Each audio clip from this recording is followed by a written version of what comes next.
সপ্তম শ্রেণীর ফাইনাল এক্সামের জন্য 2024-এর একটি ইতিহাসের প্রশ্নপত্র রয়েছে। এটি স্কুলের প্রশ্নপত্র।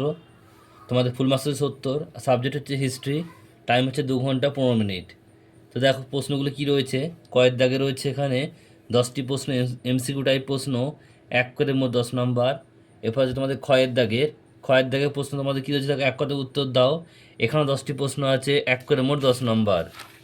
নেক্সট দেখো রয়েছে তোমাদের গয়ের দাগে প্রশ্ন তোমাদের রয়েছে এখানে মোট 10টি করতে হবে, 2 করে মোট 20 নম্বর। এবার ঘয়ের দাগে তোমাদের স্তম্ভ মেলাতে হবে, ক স্তম্ভের সঙ্গে খ স্তম্ভ মেলাতে হবে। এখানে 10টি আছে, এখানেও 10 নম্বর, এক করে। এরপর তোমাদের রয়েছে ঘয়ের দাগে টিকা লিখতে হবে। এখানে যে কোনো দুটো লিখতে হবে, 3 করে মোট 6 নাম্বার।